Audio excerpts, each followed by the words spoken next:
our channel, and welcome back to our Belle of Tortuga. And we've got a ton of work done on her, mainly cleanup. That's all it was cleanup, really. I did a couple of things which we'll talk about here in a minute, but mostly cleaning up mold lines, cleaning up resin where there shouldn't be resin, filling air holes. If I see one more mold line, I'm going to puke. Thank God for 3D printing. I've never worked with a 3D printed figure kit this scale. I can't imagine them having the kind of cleanup that this thing did, but yeah, but we got her looking pretty good though. You know, it took a week, but we got her looking pretty good. Yeah, this is going to be another long video. I apologize. I'll make it as short as I can, but to go over everything is just the way it is. So let's get started on Belle. We're going to start with the bottom. I got everything just sitting up here. Nothing's glued yet. If I touch it, if I try to move it around, it'll topple right over, and I'm not going down that road and risking breaking something, because that would be my luck. Start with the very bottom, and that's the plaque. The plaque I got at Michael's. I went to get the plaque that's underneath Black Dog there, which is a 7x9 oval. Didn't have any, so I bought this. This is 8x10. I didn't like it when I got it home. She looks lost on it. I think it's a little too big for the base. Too much wood showing. And I went out to Hobby Lobby to see if they had them, because that's where I thought I got that at Michael's, but I got it at Hobby Lobby. I should have just turned it over so I could see the sticker. So I went out to Hobby Lobby. They didn't have them. They were out of that one, but they have them online. I ordered 2 online. I don't know when I'll get them. I hope soon. So now I'm going to have to wait until they arrive. Next thing I wanted to do was to work on the base itself, because we had the hole for the pin that she has in her foot, her right foot. We had that hole filled. They just filled it with resin. I have no idea why, but it was filled with resin. So to hog out all that resin, I used my cordless. I used a reamer bit. I used it's kind of like a half round reamer bit. It's this one right here. I used that bit and hogged out all that resin. And I hogged out enough to where her foot was on the base, both the front and the heel. Because when I first hogged it out, her heel wasn't touching the base, so I went down a little deeper. And now we have it to where, you know, her foot is actually on the base, so that worked out well. Once we got that done, I wanted to do a little modification around her foot. You know, she's standing on her right leg here. All her weight is on the right side. And I didn't want her foot just to lay on top of the sand. I wanted it to be kind of in it, pushing the sand. I took, let me bring in my camera here. I had it a million miles away. I took my Vallejo plastic putty, and I put a bead of, a heavy bead of putty around her foot. I still have to do the heel area, but I put it around her foot, and I let it almost dry, not quite. And I went back with my boogered up stippling brush and stippled the putty and got the texture the same as what's on the base, a sandy, rough texture. And I think it looks pretty good now. I'm much happier with this. Once we paint it, it's going to look like the sand is being, you know, pushed out from her foot from all her weight.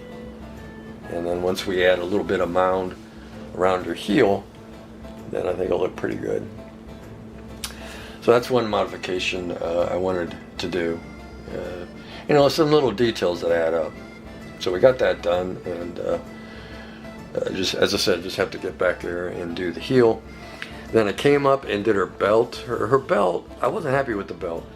It had these studs molded on it, but they weren't molded very well.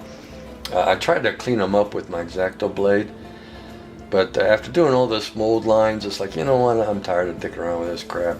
I just sanded them right off. And my wife used to make jewelry, and she still has a lot of that stuff left over. And I asked her about this belt, and she said, well, go in there and get whatever you want. I replaced the studs with these rhinestones. which looked pretty good, I think. Gives her belt a little bit of bling. I'm trying to find the IR so the camera stays in focus. Let me find it here. I'll get it. There we go. So we got the bling on there. They're green rhinestones, and they sparkle, and I think when it's all said and done, it'll look pretty cool. And then the belt, I love the belt buckle, but I don't like the horns. I mean, she's a pirate, not a Viking. So I'm going to get rid of them horns and just leave the buckle. And then because we're putting pants on her, I wanted the belt to be emphasized a little bit. I didn't want the pants to stick out past the belt. So I have this plastic scriber I got from Tamiya. And I bought this, you know, to do panel lines on airplane kits. But I suck at it. I'm like Helen Keller. I'm all over the place. But it works great on a resin kit. So I'll get my money's worth out of this scriber. And I went around and just took it and cleaned out all that resin from underneath her belt. And I got it looking pretty spiffy, and we got all that resin out. We got the belt kind of sort of pushed out, so when we go to add our pants, we shouldn't have the pants going past the belt. The style of pants we're going to put on her, they're called lace-up pants. I had to look it up because I didn't know what they were called. They're called lace-up pants, and they're usually made from leather or some kind of faux leather vinyl, but they're a tight-fitting pants. And they have studs going up the sides, and it's open. You can see the skin, and then those are laced up. So that's why they're called lace-up pants. And that's what we're going to put on her. Excuse me. So to do that, we're going to be using our glazing putty, and we're going to mask off the boots, mask off the belt. I'm going to put some masking tape down the side of her leg, a width. I don't know how wide I'm going to go, because those lace-up pants, the width here kind of varied by maker of the pants. So we'll put a strip of tape here. We'll put a strip of tape on the other side here, on the other leg. And then once we get everything masked off and tape on the legs, then we're going to mud over everything using our glazing putty. And then once the glazing putty's dry, we're going to go back, sand it, shape it, smooth it, get it all pretty. And then we'll just pull the tape off, and then we'll have an open area, and then we'll have a thickness from the putty to represent the pants. And after we get that done, we'll drill holes down the side of her leg here and install sewing pins, pinheads here that have the pinheads on them. My wife gave me these. I think they'll be big enough to use, the pinheads. And we'll run a row on each side. And then I have plenty of nylon string for all my ship kits in all different colors. And we'll just lace up her pants. And I think that'll look pretty cool. It looked fantastic on his. It made a huge difference, I think, in the model. It didn't take anything away from the model. In fact, in my opinion, I think it improved it. So that's how we're going to do the pants. It's going to be basically just pants put on using glazing putty. The top is almost done. I went ahead and glued the arms on. We got all that cleaned up, and I glued the arms on. We had a huge gap back here. I filled in with Vallejo plastic putty. We had a bit of a gap back here. The gaps are in the back, which is a good thing. So I'll do one more layer here because we have a couple air holes I missed, and fill in one more time here, and I think that'll be ready to go. The front, I didn't need to do anything to the front. The front was actually a pretty good fit there, because she should have a natural seam line there where her sleeve is sewn to the blouse itself, so I'm leaving that line. And then when I got done gluing the arms on, I was cleaning up around her hair, and I noticed her chin was, to me, a little too pointy. I wanted it a little softer, so I rounded out her chin a bit. I didn't want to, I want her to have a strong chin, but I didn't want it pointed. I wanted mine a little bit more round, and we softened her chin up a bit. And then her bling, her choker, and her pendant there, we're going to do the same thing. I've already drilled out the choker. I've drilled out the pendant. My wife has some real expensive crystals that really twinkle with the light, They're called Swarovski. I think I'm saying that right. Maybe I'm saying it wrong, but they're real expensive crystals. I'm going to put one in the choker, a clear one, and then one in the pendant there, and give her some more bling besides the belt. And I think that'll look pretty cool. The guard, we got all that resin out from between the hand and the guard, so that's looking pretty good. For that, I used again my cordless doodad here, and a router bit, or not a router bit, a reamer bit. For that, I used one that kind of looks like a little arrow. I'll show you here in a second. I used